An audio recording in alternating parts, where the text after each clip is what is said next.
Hello, and welcome to the sixth film about mole calculations.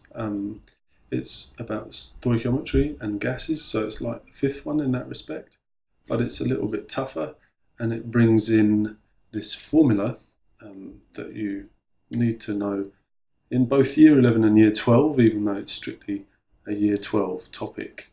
This formula here, PV equals nRT.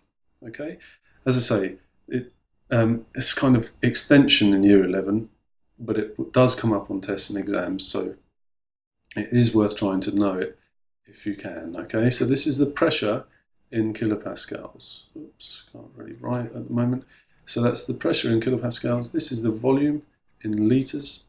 This is the number of moles, which we should be familiar seeing the symbol N for number of moles. Okay, this is the gas constant, 8.314. Don't try and remember that because it is on your data sheet. Okay, and this is the temperature in Kelvin.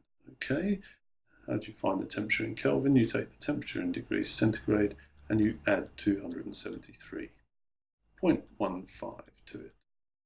Okay, so it shouldn't surprise you to hear that you might have to rearrange this formula, but that's the meaning of all the terms in it, or those are the meanings. Okay, so here comes a practice calculation.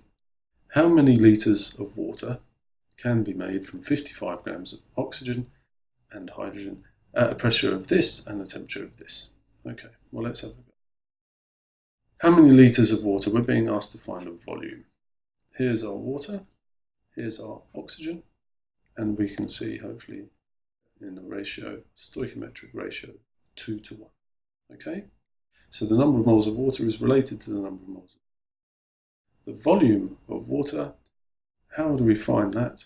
We can't use the formulas that we have been before because we're not at STP. So as soon as you see a question that's at different temperature and pressure to STP, then you have to use PV equals nRT. Now if we take that formula and rearrange it so that we've got V as the subject, we've got to divide both sides by P, and we end up with nRT over P. Okay. We know all these things because this one's on the data sheet, this one we're given, and this one we're given, and this one here is related to the oxygen, and we're told about the oxygen. So let's just write an expression for the number of moles of water and say how it's related to the number of moles of oxygen. Okay, this isn't true because one's 2 and one's 1.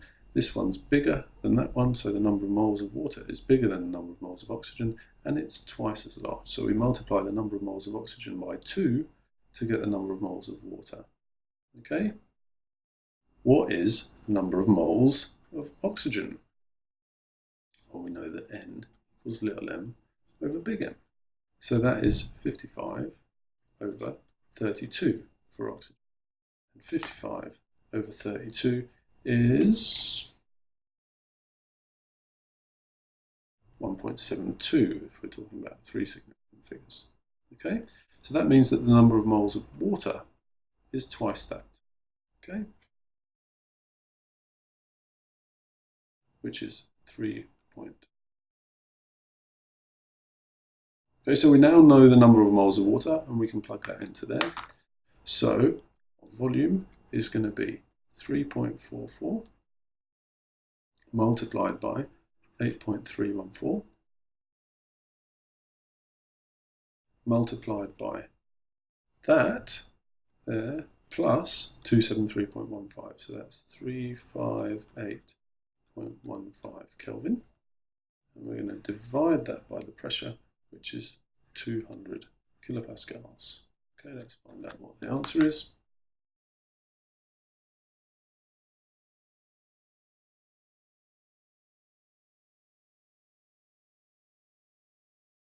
And that is 51.2 litres. Okay, so there's our answer. Now that's quite a tough problem, okay, certainly by year 11 standards, because it incorporates this PV equals nRT, which is a 3A, 3B topic. Okay, it gets taught in year 11 as a bit of extension, and you should be aware of it because it can come up on your tests and exams. If you're year 12 watching this film, then really and truly you should treat this as quite a basic problem. Okay, so that's it for gas stoichiometry. The remaining two films are about limiting reagents. I wonder what the last slide might say.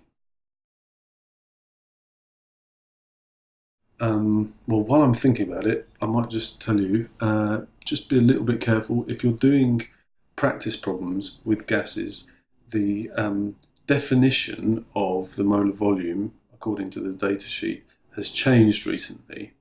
It used to be 22.41, it's now 22.71. So if you're doing problems like this and you're getting answers that are close but not quite right, it could be that you're using a book whose solutions use the old value. Okay, it's 22.71 these days. You'll see 22.41 cropping up in quite a lot of old solutions.